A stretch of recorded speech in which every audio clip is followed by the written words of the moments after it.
Yeah, I was That's it. hoping that they mentioned a possibility of it being. I think it's open to a second film, but we can't Hmm. ever be 100% sure, especially with films like this, because the effects of the writer's strike, and now the film strike. The the Both potential film unions strike at this moment, at because this it is point. not yet Wednesday, and At this SAG-AFTRA is point, thinking about striking with the writer's strike. Which, just do it. Be like Nike and just do it. my whole Sidebar: be thing like Nike and is just do it. I want them to do it because, again, like we said in the last video, and if you did not watch the last video, go watch What are it. you doing? Hello. Um, because I don't know when this video gonna come out, but it's posted. Okay. But anyway, go check that video out to see what we're talking about.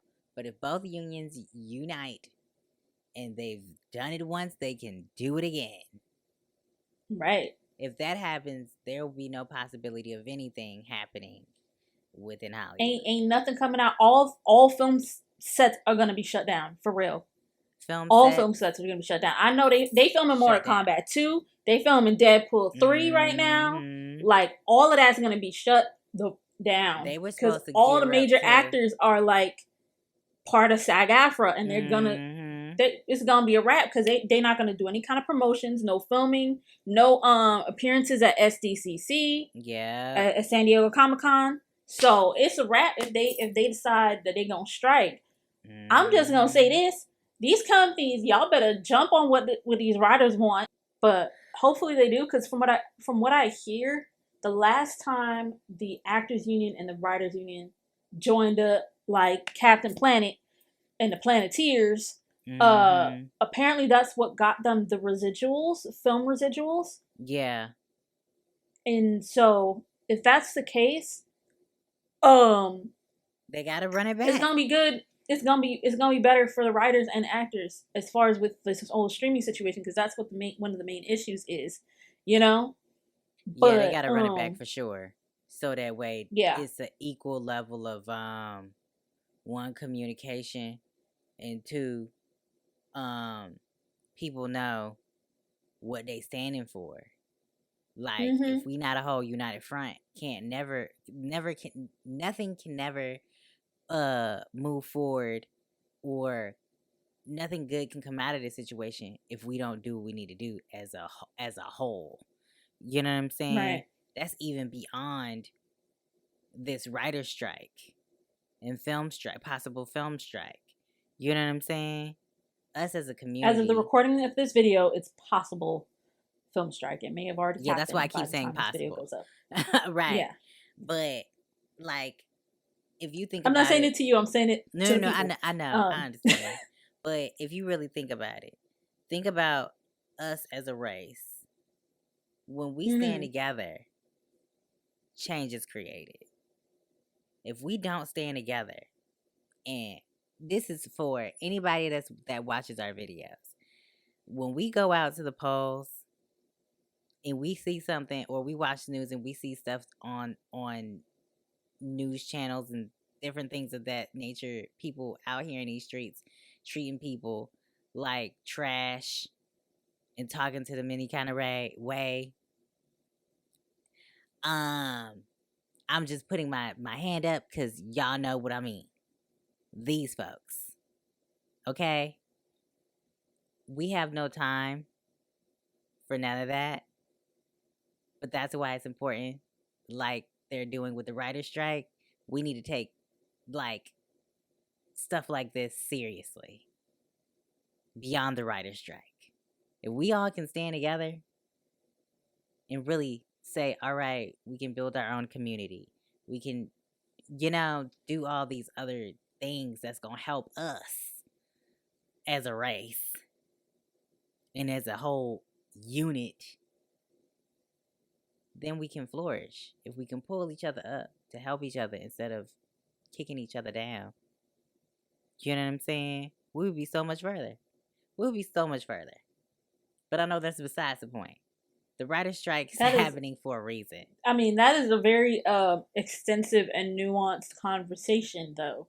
It is. Because there's a whole bunch of other factors, psychological, all this other stuff, like It is involved with that. So that could be for another video. But yeah, no, but just, I wanted to say that because sorry to cut you off, but I wanted to say that because that's something that has literally been on my mind, because it's like they're doing this and it's not about race or anything like that. People just want to get paid fairly. At the end of the day, what the writer's strike is rich versus poor, the haves versus the have-nots. Yeah. Which ultimately is the bigger issue. Right. Everybody's not seeing the forest for the trees. Right. They harp on these smaller issues like race and stuff instead of focusing on the bigger picture. And not all of us. Wait, let me finish. Instead of uniting, we could worry about the race stuff afterwards, because that's not the main problem. You understand what I'm saying, right? Yeah, I know. Talk about immigration, this, that, and that, the migrants, whatever, blah blah blah. Why? What's enabling all of this? The haves and the have-nots, rich and poor. Yeah, and I get that. At the end of the day, that's what it comes down to. Let's focus on the big picture first, which is us not having jack to our name, being in debt to just sit on their ass all day. Facts. Okay, and just siphon off of us because this trickle down economics that Reagan introduced that don't even work. Don't even make sense from a logistical standpoint.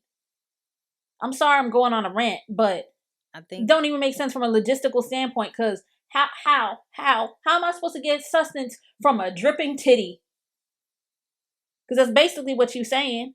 One drop at a how the F, bro? That don't make no sense. It don't. But at the end of the day. But anyway. As I always say, it's all about the dollar bill. How much money you have, and basically a peen measuring contest. Who can do the most? And it's like literally like not paying nobody.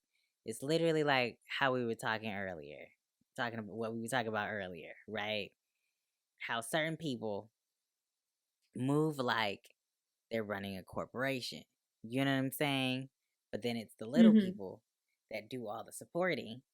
You could read between the lines where I'm going with this. They're the ones that get shafted. That do the supporting. And it's just like, hey, I deserve this. And then you tell that person, oh, yeah, we're going to get to you. And then time passes and that person is still trying to fight for what they deserve. And also they are being ignored. And then next thing you know, that person is then removed from said corporation. You know what I'm saying? Because they no longer need you. Because now we're finna replace you with AI. You know what I'm saying? Right. It's a lot going on. It's a lot going on. But ultimately, I'll say this, as far as the film industry is concerned, y'all need to learn a lesson from the Bible. David versus Goliath, okay? David murked Goliath with a slingshot and a rock. And the bigger they are, the harder they fall. Y'all think y'all too big for your britches. You don't know the use of the well till it runs dry. Hello? Because let me tell you, SAG-AFTRA goes ahead and strikes, right? Y'all gonna be without these productions for months. Without your big names, without your production crews, all of that. Because you can't make a movie without the actors. Oh yeah, you could try the AI, but it's not gonna be the same. Right. It's not gonna be the same. And people will be able to clock it. People will be able to clock it. Because those actors are gonna be like, hey, yo, I only did this much, blah, blah, blah. And then you're gonna have everybody mad at you. Yeah. And they ain't gonna spend their money. Because Mm-hmm. here's the kicker for you guys out there. Whatever corporation, people that may be watching this, we don't go to the movies just to see XYZ specific actor. This is not how it was back in the day. We ain't going to see Audrey Hepburn and Marilyn Monroe. We ain't going to see a movie just because that person is in it. We going to see a movie because we think it's good, because it looks good, because it looks entertaining. Yeah. It looks like, like a movie I would want to spend time, take time out of my day, take money out of my hard-earned pocket to go watch. Mm-hmm. Period, point blank. That's what we're determining. Whether or not this is worth my dollar bills to go to the movie theater, spend money, watch the movie, or spend money on a subscription service to watch the movie or rent it, or whatever the case is, in any regardless of what way. Because y'all got to consider, most people are not rolling in dollar bills. We got to work hard every single day just to earn that dollar bill. Mm-hmm. So if we decide that we're gonna go see a movie, it got to be worth our while. Yeah. So that's what y'all need to start shifting your business model to match with that. Because the remakes and all this other stuff that you guys are doing, you feel like it's a guaranteed buck, but that's why people are getting tired of it. The fact of the Because matter it's the same is, rehashed garbage. the fact of the matter is, though, y'all leaning toward doing the remakes because the script has already been written. That is the reason why there is so many remakes that is like literally coming out, because the script is Right, but already also it's a done. guaranteed, but it's also a guaranteed buck because let's Mm-hmm. say let's say how they wanted to do with the Crow. They know they got a fan base with the OG Crow Yeah. movie, right? So they're banking on that, and that's what they're banking on with a lot of these remakes and stuff, because it's a surefire couple hundred mil, whatever, at least in their minds. But people are getting tired of it because it's the same old. Ain't Yeah. nobody trying to go watch the same old Face Off and all this other stuff. Like, come on. Come Right. on. Right. Do better.